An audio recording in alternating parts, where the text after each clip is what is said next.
Hello जी, welcome back everybody to my YouTube channel from Pakistan. सबसे पहले तो माफ़ कीजिएगा, 3-4 दिन बाद आपसे मुलाकात हो रही है और उसकी वजह भी आपको नज़र आ रही होगी, सुनाई दे रही होगी। गला इंतहाई ज़्यादा ख़राब था। ओवरऑल तबीयत बिल्कुल भी साथ नहीं दे रही थी कि मैं न्यू वीडियो बनाऊँ। लेकिन एक जितना जितना टाइम गुज़रता जा रहा था, ये एहसास भी शदीद होता जा रहा था कि मुझे दोबारा वापस आना है, वीडियो बनानी है, आप लोगों के साथ इंटरेक्ट करना है।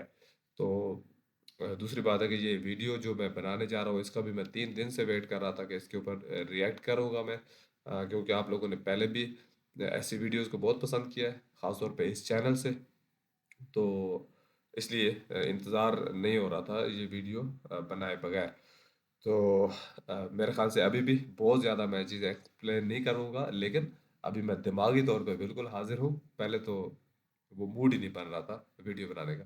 तो अभी देखते हैं वीडियो। शायद मैं कमेंट तो ना ज़्यादा ना कर पाऊँ, लेकिन जितना गला साथ देता है मैं कमेंट भी करूँगा। अगर आपको आवाज़ मेरी कम लग रही है या जो भी है तो आप उससे गुज़ारा कीजिएगा, क्योंकि कमेंट तो होते रहेंगे। हर रोज़ आप नए वीडियो देखते हैं, उस पे कमेंट भी सुनते हैं। इस वीडियो पे भी मैं कोशिश करूँगा कम बात ना करूँ, लेकिन उससे ज़्यादा इम्पोर्टेंट ये वीडियो है। ये वीडियो खुद इतनी लंबी होती है लेकिन इंटरेस्टिंग होती है कि मेरी बातों की इतनी ज़रूरत रहती नहीं है, लेकिन मज़ा आएगा हमें। तो ये वीडियो है यजुर्वेद के बारे में और इंडिया इन पिक्सल चैनल से है। और ये न्यू वीडियो आई है जिसका टाइटल है what Yajurveda new, the algorithm that built India. तो ये इसका टाइटल है। उम्मीद है ये भी पुरानी एक दो वीडियोस जो हमने देखी ना ऋग्वेद के बारे में, और दूसरी हमने वीडियो देखी थी अभी रिसेंटली, हमने सामवेद के बारे में भी एक दो वीडियोस देखी है।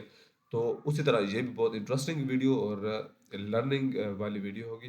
तो इसलिए ज़्यादा वेट नहीं करते, चलते हैं सीधा वीडियो की तरफ और इंजॉय करते हैं आज की एंटरटेनमेंट प्लस इंफॉर्मेशन को। Let's start the video together. दोस्तों, कभी सोचा है कि एक पूरी सिविलाइजेशन का सॉफ्टवेयर अपडेट कैसा दिखता होगा? इमेजिन करो, हजारों सालों के लिए लोग सेमी नोमैडिक हैं और पैस्टोरलिस्ट्स हैं, पशु पालन कर रहे हैं। उनकी पूरी इकोनॉमी, उनका पूरा स्टेटस सब उनके पशुओं पर, उनके घोड़ों पर टिका है। और फिर एक ऐसा डिस्कवरी होता है जो सब कुछ बदल देता है, अच्छा। एग्रीकल्चर, खेती। हम्म। अचानक नोमैड्स की तरफ भटकने के बजाय आपको एक जगह लोगों के साथ बस कर टिकना होता है। अपने जड़ जमाने के लिए इस कल्चर को अब एक सिस्टम चाहिए होता है, रूल्स चाहिए होते हैं, कैलेंडर चाहिए होता है। डिजायर से जन्मी जो अग्नि की लौ थी, अब वो खुद को जिंदा करने के लिए एक सिस्टम तैयार करती है। इस नए कल्चर को जरूरत होती है रिचुअल्स की, गाइडलाइंस की, एक मैनुअल की, एक प्रोसेस की, एक एल्गोरिदम की जो समाज में विधि विधान को स्थापित कर सके। वैदिक आर्यों के लिए वो मैनुअल था यजुर्वेद। वैसे तो सारे ही वेद इंडियन है, but Yajurveda I think is the most Indian of all the Vedas. ये वही वेद है जिसमें हमें शिव यानी रुद्र और विष्णु जी का मेंशन सबसे ज्यादा मिलता है। साइज वाइज अच्छा। यजुर्वेद ऋग्वेद और अथर्ववेद दोनों से काफी छोटा है। ये आता है फ्रॉम द रूट वर्ड यजुस, मतलब sacrifice.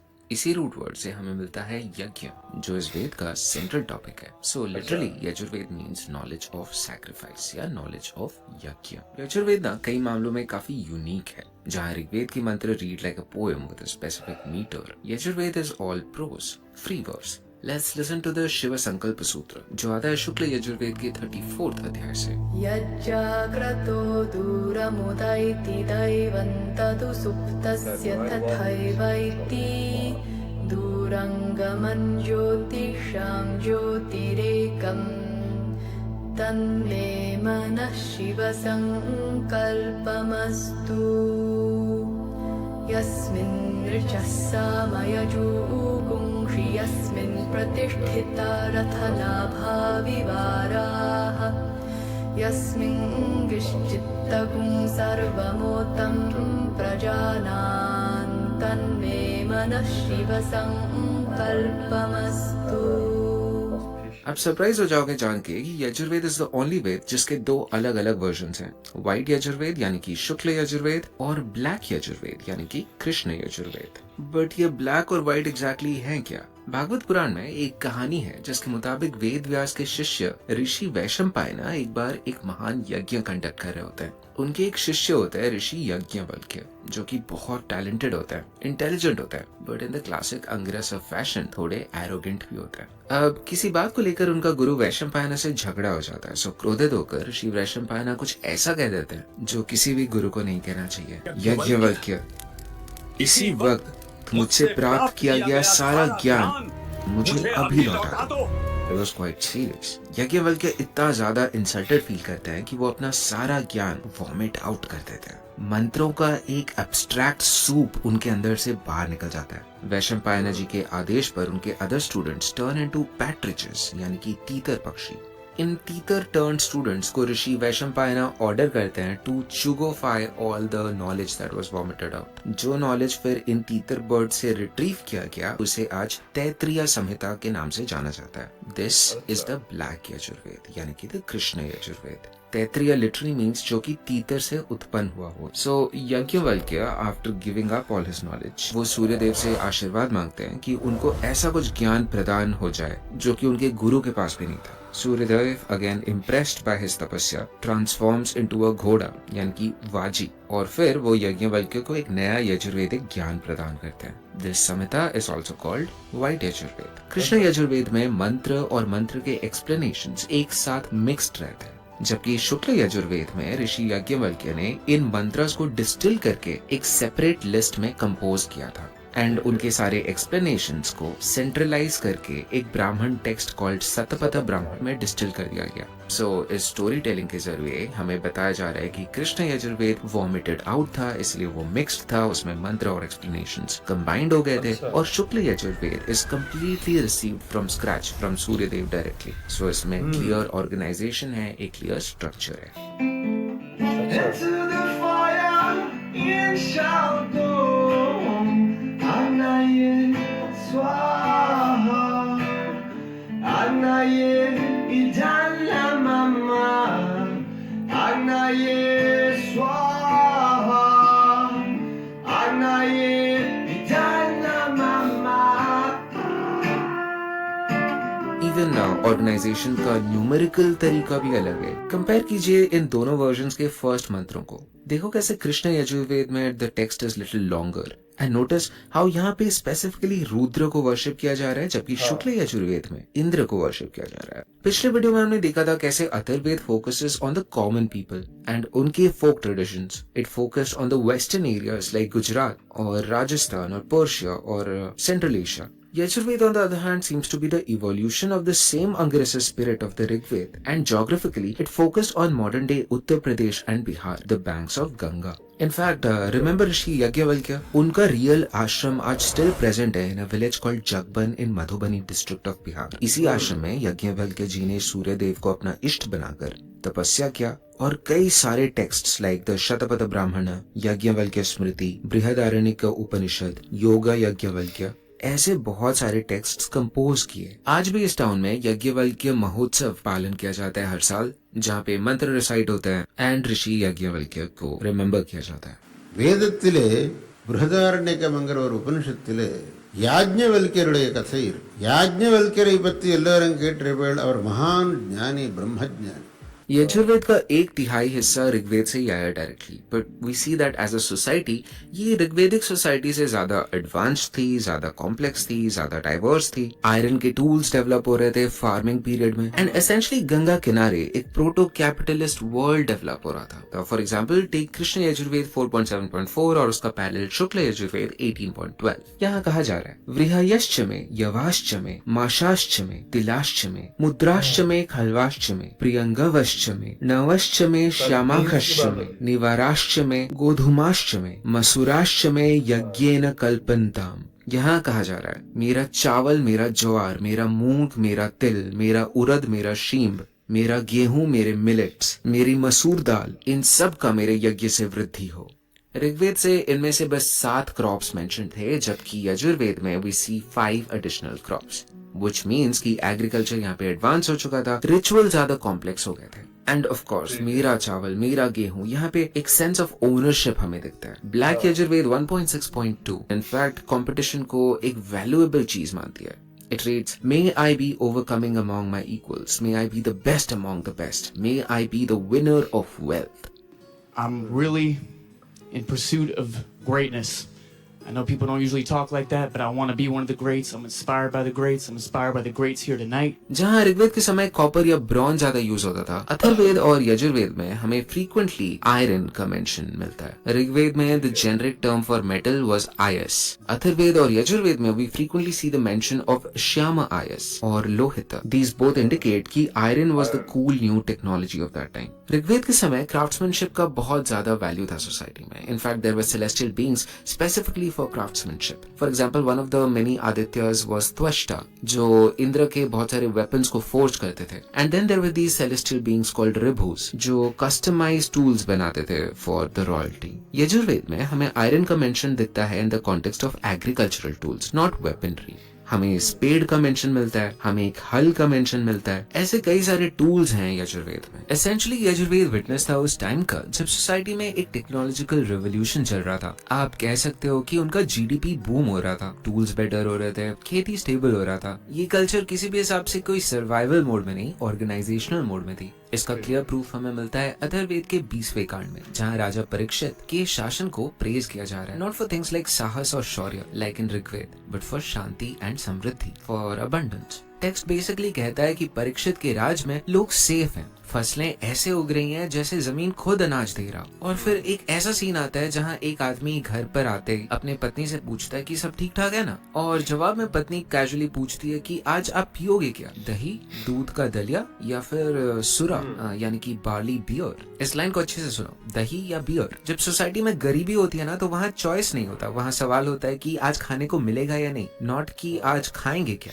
That tells you a lot. इसका मतलब है कि परीक्षित के टाइम तक वैदिक सोसाइटी एक पीक पे चल रहा था। ये एक स्टेबल सोसाइटी था, एक प्रॉस्परस सोसाइटी था, एक ऑर्गेनाइज्ड सोसाइटी था। और ये प्रॉस्पेरिटी के पीछे एक सिस्टम था जिसे हम यज्ञ कह सकते हैं। देखो, आज हम यज्ञ को सिर्फ पूजा पाठ के नजरिए से देखते हैं, घी डाला, स्वाहा, खत्म। बट वेदों में यज्ञों को एक एब्स्ट्रैक्ट नजर से देखा जाता है। These are sort of proto machines जो कॉस्मोस को चलने में हेल्प करती हैं। ऋग्वेद में यज्ञ काफी सिंपल होते थे। Agni was seen as a portal between manushya lok and देवलोक। इवन ज़ोरोएस्ट्रियन टेक्स्ट्स में यज्ञ का एक इक्विवेलेंट है कॉल्ड यस्ना, जो रिचुअली काफी सिंपल है, but it also involved having a 24/7 अग्नि जिसे आपको मेंटेन करना होता है। बट यजुर्वेद में सोसाइटी के साथ यज्ञ भी और कॉम्प्लेक्स होते जा रहे थे। ऋग्वेद में काफी सारे कैटल रेड्स कॉमन थे। लोग एक दूसरे के कैटल हथियाने के लिए फ्रीक्वेंट वॉर्स करते थे। इस सिनेरियो में you can see how Indra the warrior God would be super important. Yajurveda के कॉम्प्लेक्स सेमी अर्बन लाइफ में लेकिन ऋषियों ने सोसाइटी के यूथ की एनर्जी को यज्ञ ऑर्गेनाइज करने में लगा दिया। जो लाइफ एनर्जी एक दूसरे से लड़ने में, झगड़ने में वेस्ट हो रहा था, उसको एक कंस्ट्रक्टिव फ्रेम में ढाल दिया गया। अब इंद्र से ज्यादा प्रजापति नामक एक डेटी का प्रोमिनेंस बढ़ने लगा था। Prajapati is said to have been born from the primordial waters. उन्हें क्रेडिट किया जाता है to make everything in the universe from parts of his body. वो willingly खुद को सैक्रिफाइस करते हैं और दुनिया को कंस्ट्रक्ट करते हैं। शतपथ ब्राह्मण में इनफैक्ट कहा गया कि प्रजापति ने अग्नि को बनाया, सो वो अग्नि के पिता हैं। मगर अग्नि ने प्रजापति के खंडित अंगों को वापस जोड़ा, सो उस नजरिए से अग्नि प्रजापति के पिता हैं। सो अग्नि और प्रजापति दोनों एक दूसरे के पुत्र भी हैं और पिता भी हैं। शुक्ल यजुर्वेद 9.21 में हम देखते हैं कि लोगों का यज्ञ के प्रति कितना गहरा डिवोशन था। इट सेज, यज्ञ से हमारा जीवन बढ़े, हमारा प्राण बढ़े। हम प्रजापति के संतान बन चुके हैं। देवताओं, हमने स्वर्ग पा लिया है, हम अमृत हो गए हैं। Then in कृष्ण यजुर्वेद 1.6.9 कहा गया है, प्रजापति ने सारे यज्ञों को बनाया, the Agnihotra, the Agnishtoma, the Purnamasi, the Ukthya, the Atiratra. ये सब अलग अलग प्रकार के यज्ञ थे। Common people were expected to do the Agnihotra yajna daily. सबके घरों में 3 प्रकार के यज्ञ सदैव जलते रहने चाहिए थे, आवनीय, गारहपत्य और दक्षिणाग्नि। ये तीनों फायर के डिफरेंट ज्योमेट्रिकल कुंड थे and each of them signified different things. अग्नये स्वाहा अग्नये इदं मम प्रजापतये स्वाहा प्रजापतये इदं मम। Then there were yajnas for full moon and new moon, जहाँ पे ये यज्ञ करके you could help the moon move forward. You were helping the cosmos undertake its execution. You could even sacrifice an animal like a goat to help Prajapati restore his full body. Then there were even more complex yajnas like the Rajasuya, जहाँ पे एक राजा का राज्याभिषेक होता था. और हाँ, राजसूय यज्ञ में एक कंपल्सरी पार्ट था ritual game of dice. Yes, basically जुआ. राजा को सेरेमोनियली डाइस गेम जीतना पड़ता था टू प्रूव कि लक और यूनिवर्स उनके साइड पे है. Does that ring a bell? जो चीज राजा को पावर देता था वही चीज पांडवों का डाउनफॉल का रीजन बन गया. Then of course there was the अश्वमेध यज्ञ, जहाँ पे एक हॉर्स को खुला छोड़ दिया जाता था और वो जहाँ जहाँ जाता वो सारा लैंड राजा का हो जाता था. Unless someone challenged the horse, which meant that the king would have to attack this guy. दोस्तों, here as a creator मैं अभी एक कश्मकश में हूँ. मुझे एक चॉइस लेना है. क्या मैं इस पूरे वीडियो को एल्गोरिदम सेव रखूं या फिर आपको कुछ कड़वे सच बताऊं बिना डरे, trusting you. I think in the interest of truly respecting the spirit of the Vedas मुझे ये रिस्क लेना चाहिए, ट्रस्टिंग कि आप एक ओपन माइंड से मेरी बातें सुनोगे एंड हाँ, उनको बिल्कुल फैक्ट चेक करो एंड अपने बिलीफ सिस्टम्स खुद से बनाओ. बट अंडरस्टैंडेबली अगर आप वायलेंट या एक्सप्लिसिट टॉपिक से थोड़ा अनकंफर्टेबल फील करते हो, then you can skip to this time stamp. Alright, so Ashvamedha. मेध का टेक्निकल मीनिंग बस पूजा नहीं होता, वध या बलि भी होता है. सो यस, घोड़ा का काटा जाना kind of is implied, but that's not the part I am queasy about. Shatapatha Brahmana 13.5.2 इस दिन की जो पिक्चर पेंट करता है वो किसी हॉरर मूवी से कम नहीं है. हॉर्स को क्वाइट कर दिया जाता है, संचा पायंती, बेसिकली मार दिया जाता है. तब 4 रानियां आती हैं और उनके साथ एक यंग मेडन और 400 दासियां. रानियां पानी से घोड़े के पैर धोती हैं और फिर महिषी, जो कि चीफ क्वीन है, उन्हें इस डेड हॉर्स के बाजू में सोना पड़ता है. दोनों को, रानी और उस घोड़े को, एक सफेद कपड़े से ढक दिया जाता है. And inside the darkness, she invokes, "May the vigorous male, the lair of seed, lay the seed." जरा सोचो इस सीन को. अंधेरी रात है, मशाले जल रही हैं, मंत्र पढ़े जा रहे हैं. रानी उस जानवर की स्पिरिट को, उसकी कॉस्मिक एनर्जी को बुला रही है. ये घोड़ा पूरे साल बाहर घूम रहा था, देश के जमीन की ताकत सोख रहा था. रानी चाहती है कि वो पावर उसके अंदर आ जाए, उसके गर्भ में, ताकि जो होने वाला राजा पैदा हो उसके खून में ही सोवरेंटी हो. ये उस टाइम का मैजिक था. पर असली खेल तो अब शुरू होता है. जब रानी उठती है तब शुरू होता है अभिमेधना, मतलब रिचुअल गाली गलौच. जो गालियां आज हम सड़क पे सुनते हैं वो एक रिचुअल कॉन्टेक्स्ट में यज्ञ में बोले जाते थे. Priests were basically roasting the queens and the maidens. गंदी बातें, एक्सप्लिसिट इंसल्ट्स. और वो चुपचाप सुनती नहीं थी, वो 100 सहेलियां पलटकर जवाब भी देती थी, बहुत सारे डबल मीनिंग वर्सेस के साथ. यहाँ वैदिक कल्चर रिकॉग्नाइज कर रही है फैक्ट को कि अगर आपको जिंदा रहना है तो आपको अश्लील होना पड़ेगा, भाषा को गंदा करना पड़ेगा ताकि उसके पवित्र रूप को आप रिकॉग्नाइज कर पाओ. But guys, that was nothing compare to what the Mahavrat ritual was. इस रिचुअल को हम पाते हैं इन द अपस्तंभ श्रोत सूत्र, जो कि एक अपेंडिक्स की तरह है यजुर्वेद का. यहाँ पर हमें रेफरेंस मिलता है of a yajna called Gavamayana, meaning the walk of the cow, जो कि एक सत्र टाइप का यज्ञ था. नॉर्मल यज्ञ राजाओं के द्वारा स्पॉन्सर्ड थे, बट दिस स्पेसिफिक यज्ञ was self sponsored by the attendants. ये 17 से 24 लोगों का एक ग्रुप था, एक काइंड ऑफ ब्रदरहुड. वो एक साथ शपथ लेते हैं कि हम 1 साल एक साथ रहेंगे, कोहैबिट करेंगे और मंत्रों का पाठ करेंगे, ब्रह्मचार्य को फॉलो करके. The larger focus is to help the sun complete its parikrama. पहले 6 महीने में वो मंत्र पाठ करते थे ताकि सूर्य असेंड कर सके. In fact on the 181st day Vishuvant मनाया जाता था, जब सूर्य एक जगह पे स्टिल हो जाता था. और फिर फाइनली आता है day 360, winter solstice, the longest night of the year. इस दिन ये ग्रुप ऑब्जर्व करता है the Mahavrat ritual. This ritual was sort of like a day जब सारे रूल्स सस्पेंड हो जाते थे. This was like the society purge basically. जो सारी चीजें अवैध थी, प्रोहिबिटेड थी, टबू थी, उनको इस दिन पे किया जाता था. जैमिनीय ब्राह्मण 405 डिस्क्राइब करता है इस पूरे सीन को. एक Magadha, a wandering bard from the east, और एक punschali, a sex worker for the lack of a better word. इन दोनों को लाया जाता है ऑल्टर के पास. वहाँ भरी सभा में दे स्लीप टुगेदर.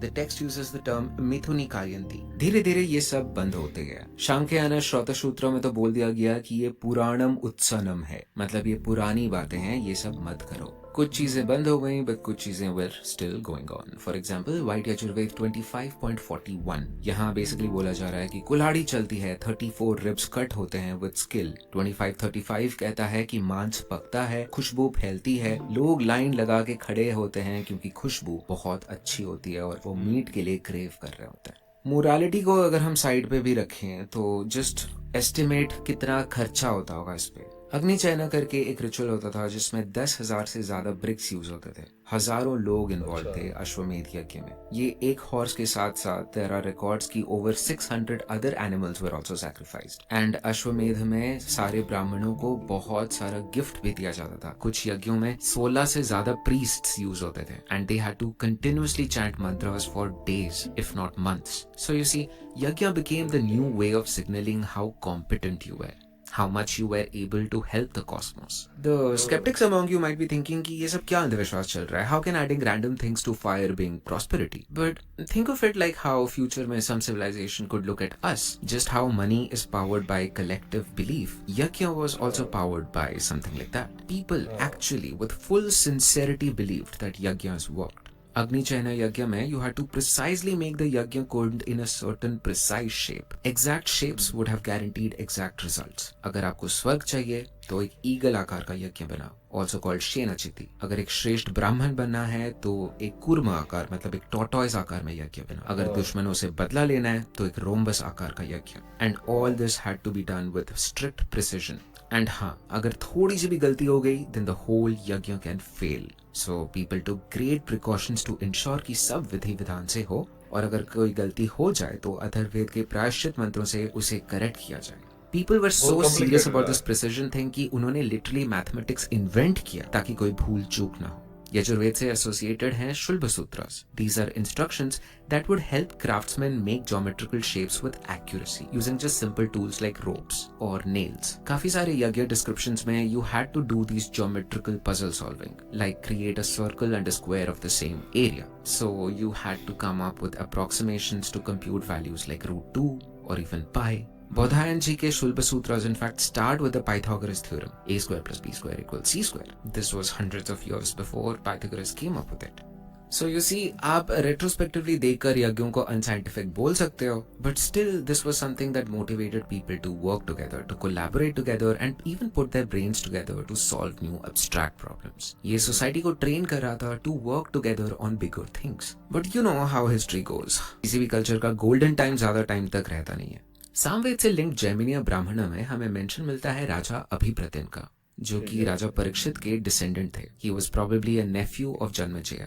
यहाँ पे डिस्क्राइब्ड है कि राजा अभिप्रतिन त्रिष्टोमा अग्निष्टोमा यज्ञ कर रहे थे। ये यज्ञ जनरली किया जाता है राज्य के स्टेबिलिटी के लिए। So we can sense that there was something that was bothering Raja Abhipratin. Texts में लिखा है कि किसी कारणवश राजा अभिप्रतिन का यज्ञ आधा अधूरा ही रह गया। सो जो प्रीस्ट थे वो उन्होंने कहा कि राजन, देव तुमसे खुश नहीं हुए। वो कहते हैं परा कुर्वा कुरुक्षेत्रम जयिष्यन्ते, यानी कि कुरुक्षेत्र में हार जाएंगे। प्रजाम एव हर्त न क्षेत्र नीति, मतलब तुमने प्रजा को तो बचा लिया मगर अपना क्षेत्र बचा नहीं पाए। त एते कुर्वा कुरुक्षेत्रम प्रजित्य चरन्ति, कुरुक्षेत्र से ड्रिवन आउट होने लग गए और तितर पितर घूमने लगे। सल्वा एते कुरुक्षेत्रे, सल्वा अब कुरुक्षेत्र में बस चुके हैं। So this tale is talking about a possible invasion of the Salva people on Kurukshetra. But ये सल्व है कौन? वित्सल के मुताबिक सल्व त्रिगर्ता किंगडम यानी कि आज के पंजाब और कुरुक्षेत्र के नॉर्थ में रहने वाले लोग थे। महाभारत में सल्वास को प्रेज किया जाता है for following the eternal law of righteousness, but ये भी कहा गया है कि they need full instruction unlike the more perceptive Kurus and Panchalas who can gather the sense from half expressed words. तो बेसिकली बोला जा रहा है that the Salvas had their hearts in the good place but they weren't as intelligent.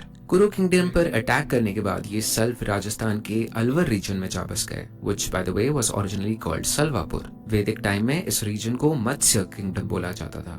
Do you know about Savitri and Satyavan, जिनके नाम से सावित्री व्रत किया जाता है? ये दोनों भी सल्वा ट्राइब से ही थे। Surnames like Sial today come from Salva. Mahabharat में frequently the Salvas are called दैत्यास, जिन्होंने कौरवों का साथ दिया था। Later in the day ये सल्वा लोग कुरुस के साथ blend हो गए and even formed their own powerful महाजनपद, the Surasena महाजनपद, based in Mathura. And इसी महाजनपद से हमें the rough and tough Shauraseni प्राकृत मिलता है, which is the father of Haryanvi, Punjabi and Hindi. So if we pause here for a bit and try to connect the dots, हम देख रहे हैं कि ये जो वैदिक कल्चर है वो टाइम के साथ ईस्टवर्ड्स मूव करता जा रहा है। फॉर एग्जाम्पल देखो कैसे ऋग्वेद में सोसाइटी पंजाब की नदियों के इर्द गिर्द बेस्ड थी। हम फ्रीक्वेंटली मेंशन देखते हैं सिंधु का, परशुनी का, सरस्वती का, and Ganga and Yamuna are mentioned very rarely in the latest chapters in the outermost mandalas of the Rigveda.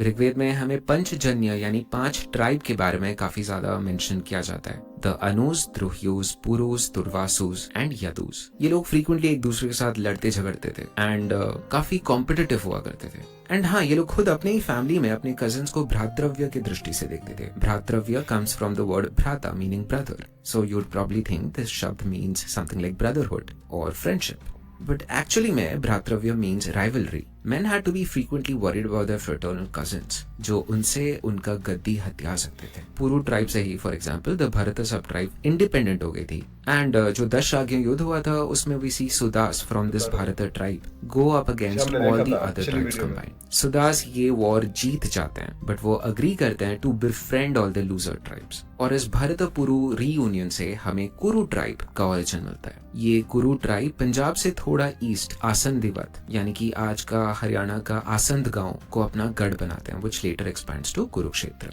Now, Yajurveda की पूरी कहानी is how through the social elaborate system of यज्ञ कुरुज अपना एक strong hold बनाते हैं। But सल्वा अटैक के बाद कुरु people had to flee and they did what they knew the best, move east. कुरु लोग कुरुक्षेत्र को फ्ली करके पांचाल चले जाते हैं, जो कि आज के मॉडर्न डे उत्तर प्रदेश के रोहिलखंड रीजन में बेस्ड है। This becomes the new centre of power. Panchal tribe जो था वो खुद एक मिक्सचर था कुरुज का और क्रीवी लोगों का, जो कि ओरिजिनली सिंध में बेस्ड थे during the Rigvedic time. Yajurveda में लिखा है कि पांचाल नरेश केशिन दलभिया को कुरुक्षेत्र से पावर टेक ओवर करना पड़ा।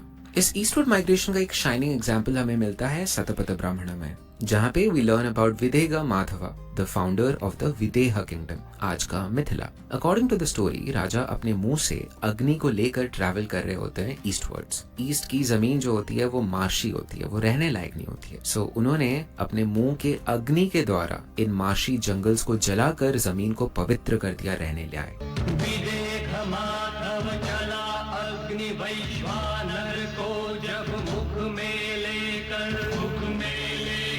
पूर्व दिशा में रहता माधव अग्निदेव की अनुमति लेकर कौशल और विदेह देश की सीमा बनती सरिता बहकर सरिता बहकर सरिता बहकर। You see, all this land in East India जो मगध है या मिथिला है, उनको वेदों में एक स्ट्रेंज नजरिए से देखा जाता है। आप क्या समझते हैं कि यहाँ तक काफ़ी है या इसको पूरा देख लें? क्योंकि आपने मतलब मैं तो नहीं हो रहा हूँ, मुझे तो दिल करता है कि देखता चला जाऊँ। अगर आप बोर होते हैं तो मुझे कमेंट में बता दिया करें कि अगर इतनी लंबी वीडियो है तो उसको 2 पार्ट्स में भी बनाया जा सकता है। लेकिन मुझे पहले कमेंट आया कि आप लोग एक ही उसमें बनाया करें गो में, तो इसलिए मेरे ख्याल से इसको भी एक ही गो में देखना चाहिए। देखते हैं, चलिए। Kennedy says कि आर्यवर्त का border Ganga Yamuna meeting point यानी कि प्रयागराज पर जाकर एंड हो जाता था, और इसके बियॉन्ड जो रीजन था वो स्ट्रेंज था, फॉरेन था। यजुर्वेद में इनफैक्ट मागधन भाषा को नॉइजी कहा गया, और वहाँ के जो मुनि ऋषि होते थे, जो अघोरी टाइप या बाउल संगीतकार टाइप के लोग होते थे, उनको व्रत्य कहा गया है अथर्ववेद में। इवन वे लेटर इन मनुस्मृति मागधन्स और विदेह के लोगों को मॉकिंगली प्रतिलोमा शादी के ओरिजिन का बताया गया है। Marriages between a low caste man and a high caste woman, which according to the Manusmriti is pratiloma यानी prohibited. So we get the sense that the Vedic people kind of look down upon the east. You won't believe कि even Tamil texts में we find reference to Magadhans, जिन्हें describe किया गया है as these very loud singers, जो जगह जगह जाते, ट्रैवल करते और गाना गाते। कभी बीच चौराहे में राजा का प्रशंसा करते, कभी फिलोसफीज बांटते, very much like a fakir और a Baul singer. In fact Yajnavalkya खुद, जो कि यजुर्वेद के सुपरस्टार थे, वो भी खुद ईस्टवर्ड मूव करते हैं। He was in fact invited to be a court poet of राजा जनक, जो कि विदेह के राजा थे।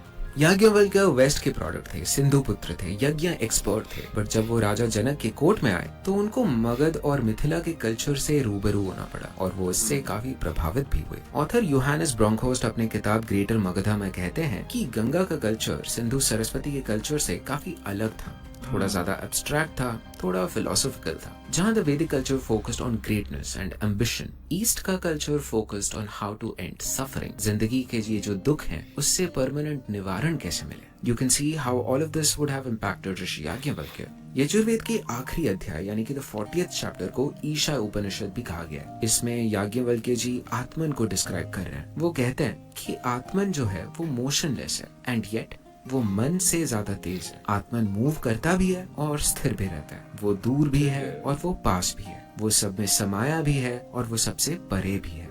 अपने इंटेलेक्चुअल कोलैबोरेटर उद्दकला जी के साथ उन्होंने वैदिक कल्चर में फिलॉसफी को इम्बाइब किया। आत्मन को डिस्क्राइब करने के लिए नेति नेति फ्रेज का यूज किया। नेति नेति literally means this is not it, this is not it. The premise being कि हम आत्मन क्या है ये डिस्क्राइब नहीं कर सकते। इट इज इजियर टू से आत्मन क्या नहीं है। याज्ञवल्क्य जी का सबसे प्रोफाउंड मोमेंट लेकिन किसी राजा या किसी स्कॉलर के साथ नहीं बल्कि उनकी धर्मपत्नी मैत्रेयी जी के साथ हुआ था। This is from the Brihadaranyaka Upanishad. जब याज्ञवल्क्य जी संन्यास लेते हैं और सब कुछ रिनाउंशिएट कर देते हैं तो वो अपनी संपत्ति आधा आधा अपने 2 वाइफ्स में स्प्लिट कर देते हैं। Katyayani who is the domestic kind वो स्वीकार कर लेती है, बट उनकी जो स्कॉलर वाइफ होती है मैत्रेयी वो उन्हें रोकती है और एक सिंपल सवाल पूछती है, ये ना हम नामृतास्याम किम अहम तेन कुर्याम, जिससे मैं अमर नहीं हो सकती उसका मैं क्या करूंगी। आप अन्न और गोधन के बंटवारे की बात कर रहे हैं, पर संसार की सारी संपत्ति भी मुझे मिल जाए तो क्या मुझे सुख मिलेगा? तो फिर यह धन संपत्ति मेरे किस काम की जो मुझे चिरंतन सुख नहीं दे सकती? वो वेल्थ के बजाय नॉलेज मांगती हैं। And here the great ritualist Yajnavalkya drops the most beautiful definition of love in Indian history. स्वामी, आप बंधनों से मुक्ति और अमृतत्व की उपासना चाहते हैं। क्या मेरे और कात्यायनी के प्रेम से भी मुक्ति चाहते हैं? मैत्रेयी, पति को पत्नी इसलिए प्रिय नहीं होती है क्योंकि वह पत्नी से प्रेम करता है। पति को पत्नी इसलिए प्रिय होती है क्योंकि वह स्वयं से प्रेम करता है। नवा अरे पत्युः कामाय पति प्रियो भवति, आत्मनस्तु कामाय पति प्रियो भवति। बच्चे हमें इसलिए प्रिय नहीं क्योंकि हम उनसे प्रेम करते हैं। बच्चे हमें इसलिए प्रिय हैं क्योंकि हम स्वयं से प्रेम करते हैं। धन इसलिए प्रिय नहीं कि तुम धन से प्रेम कर सको। धन इसलिए प्रिय है क्योंकि वो तुम्हें सुख दे सकता है। मैत्रेयी, क्या हम किसी ऐसी वस्तु से या ऐसे व्यक्ति से प्रेम करते हैं जो हमें दुख देता हो?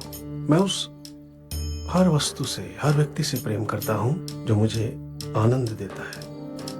क्योंकि मैं स्वयं से प्रेम करता हूँ इसलिए मेरा स्वभाव ही आनंद है।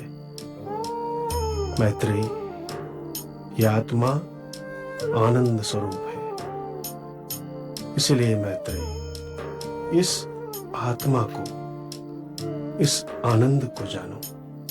ये सारा संसार ही उस स्वयं के लिए है। We don't love others for their sake. We love them because our soul resonates with them. सारा प्यार स्वयं के लिए होता है। Mic drop.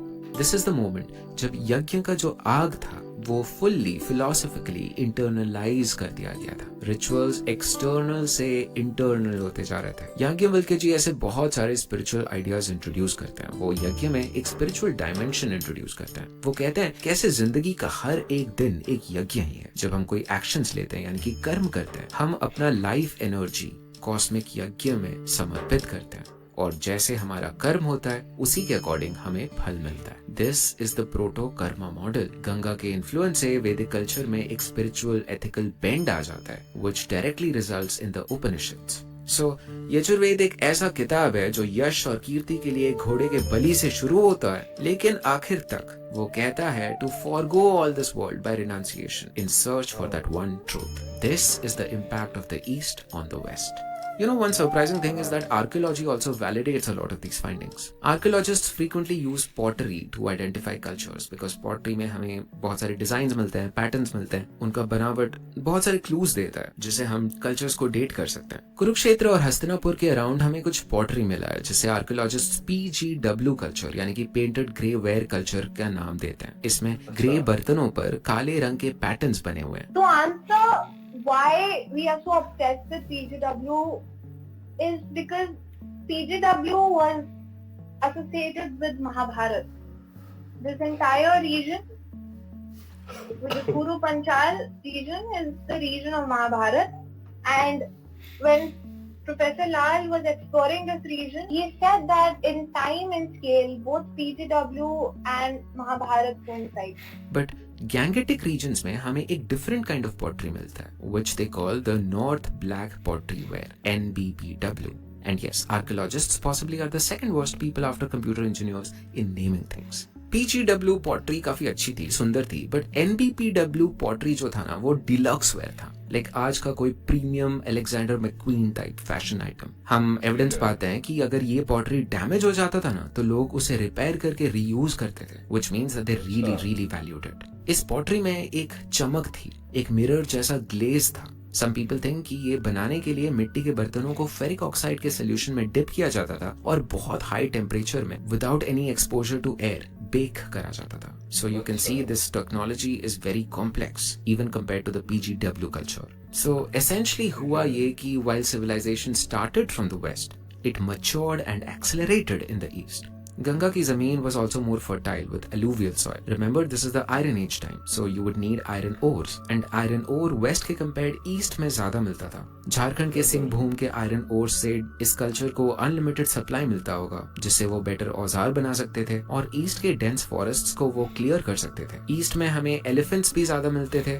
जो कि वेस्ट के पास नहीं था। So both military and forest cleaning technology wise east के पास यहाँ पे एक एडवांटेज था। यज्ञ इतने बड़े स्केल में करना इकोनॉमिकली अनवायबल होता जा रहा था। अश्वमेध करने के लिए जो रिसोर्सेज चाहिए थे वो अब स्टेट्स अफोर्ड नहीं कर सकते थे। इसी इकोनॉमिक वायबिलिटी के चलते पशुओं का बलि देना was also unviable, जिसके वजह से vegetarianism was getting more popular. ऐसा नहीं है कि ईस्ट का culture was totally unrelated to the west, but it was a different type. For example, in the caste hierarchy that existed in the east, Kshatriyas were on the top and then the Brahmanas came. Time के साथ हम देखते हैं archaeologically कि जो NBPW pottery था वो उसका यूज एक्सप्लोर करता गया। We find these remains even as far as Pakistan and Tamil Nadu, which suggests कि ईस्ट का पावर बढ़ते गया और उनका ट्रेड कनेक्शन के जरिए इन्फ्लुएंस भी ज्यादा एक्सपैंड होता गया। नोटिस कीजिए कि कैसे मौर्य और गुप्त साम्राज्य, जिनसे इंडियन हिस्ट्री को फॉर्मली हम स्टार्ट करते हैं पढ़ना, वो भी ईस्ट से ही शुरू हुए थे। वैदिक टेक्स्ट्स में हमें हिस्ट्री के बहुत सारे नेम्स में मिलते हैं। You will notice a lot of Mahabharata related characters are also mentioned in the Yajurveda. We see reference to Raja Parikshit, his son Janmejaya. We find reference to Dhritarashtra, names of Amba, Ambika, Ambalika. We also find Subhadra, but we don't find main characters like Yudhishthir. So it seems like Yajurved captures the exact time of the society which formed the central core of the Mahabharata. But remember कि Mahabharata became popular as bards would roam and tell these stories, and each time they narrated, they adjusted the story based on what garnered maximum retention. It's kind of like Life of Pi, जहाँ पे Puranas and other stories are essentially trying to create a more emotionally richer record of history. जबकि वेदों में we see the more conservative, maybe little more historical, accurate facts recorded. Recently एक 19 साल के वैदिक scholar वेदमूर्ति Devvrat Mahesh रेखे जी ने दंड क्रम पारायणम के दौरान यजुर्वेद के लगभग 2000 मंत्र रिसाइट किए।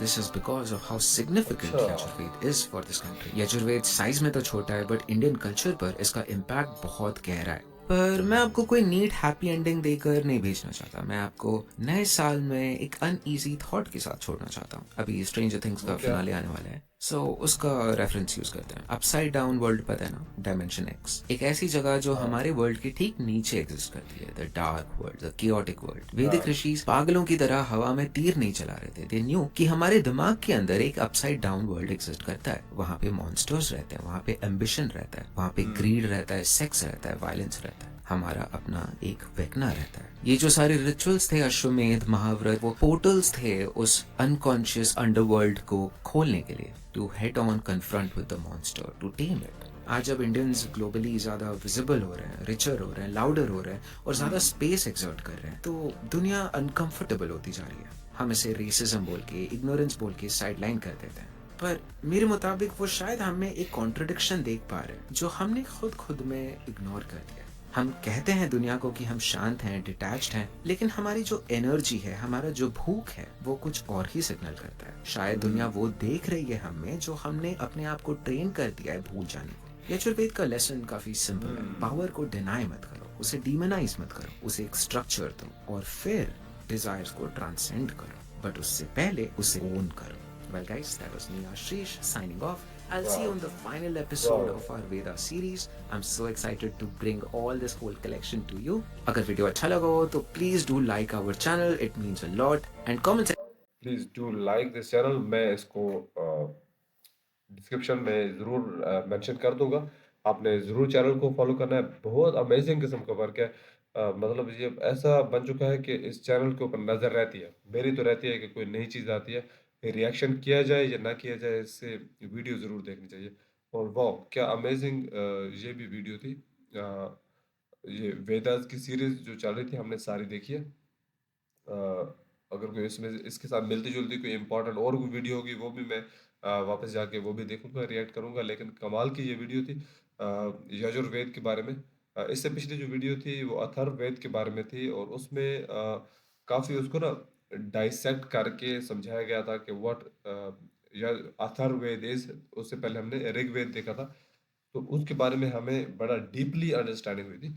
अब ये यहाँ पे इस वीडियो को आपने भी अंदाज़ा लगाया होगा कि ये थोड़ा-सा बिखरा हुआ नॉलेज था, लेकिन ऐसा लग रहा है कि इस वेद को समझाने के लिए ऐसा बिखरा होना ही बेहतर था, जिसमें हमें क्योंकि इसका इन्फ्लुएंस आ रहा था इस वेद का डायरेक्टली जैसे एक नई सिविलाइज़ेशन एक बिल्ड हो रही थी। तो उसमें जिस तरह से सिविलाइजेशंस को डिस्क्राइब किया गया ना, कैसे-कैसे वो साथ-साथ बन रही थी, कैसे-कैसे तहज़ीब जन्म ले रही थी, कैसे-कैसे न्यू कल्चर लोगों में तरक्की की खोज आ रही थी, वो अपने जो जीडीपी है, अपने फाइनेंशियल सिस्टम को, अपने लाइफ़स्टाइल को बेहतर करने की तरफ जा रहे थे। तो उस सारी चीज़ों को साथ लेके जिस तरह एक्सप्लेन किया गया, तो इसकी यजुर्वेद की समझ बहुत अच्छे से आई है। अगेन मैं बोलूँगा कि मैं अपने कमेंट्स को नहीं रिजर्व नहीं रखना चाहता हूँ। मेरे दिल में बहुत सारी चीज़ें हैं जो मैं बोलता जा रहा हूँ। उम्मीद है आपको समझ आती होगी। लेकिन चूँकि मैंने जैसे पहले बताया कि गला शदीद ख़राब है, तबीयत भी ख़राब है, तो शायद उस तरह से मैं आपसे आप तक वो बात कन्वे ना कर पाऊँ। लेकिन होपफुली आपको मेरी समझ आ रही होगी कि मैं क्या कहना चाह रहा हूँ। ज़्यादा बातें नहीं करूँगा क्योंकि ऑलरेडी ये वीडियो इतनी लंबी है। मज़े की वीडियो है लेकिन लंबी है। ऑब्वियसली बंदा थक भी जाता है वन गो में सुनते हुए। लेकिन हैट्स ऑफ टू यू कि जिसने अगर यहाँ तक वीडियो मेरे साथ देखी है। होपफुली आपको मज़ा भी आया होगा। अगर आपको ये वीडियो में मज़ा आया तो आपने वीडियो को लाइक ज़रूर करना है। और अगेन मैं बोलूँगा कि जो हमारा ओरिजिनल जो वीडियो है जिस चैनल से इंडिया इन पिक्सल से, आपने उस चैनल को ज़रूर फॉलो कर लेना है अगर आपको पसंद आए। और अगर आप यहाँ तक मेरे साथ आए हैं तो चैनल को आपने ज़रूर सब्सक्राइब करके जाना है। देखो ऐसी हालत में मैं वीडियो बना सकता हूँ तो आप सब्सक्राइब के बटन को तो हाथ लगा ही सकते हैं ना। चलिए यहाँ तक बातों को ख़त्म करेंगे। मैं आपका इंतज़ार करूँगा नेक्स्ट अच्छी सी वीडियो में। आप दुआ कीजिएगा मेरी सेहत के लिए भी। बाकी मिलते हैं नेक्स्ट अच्छी सी वीडियो में, तब तक के लिए बाय बाय।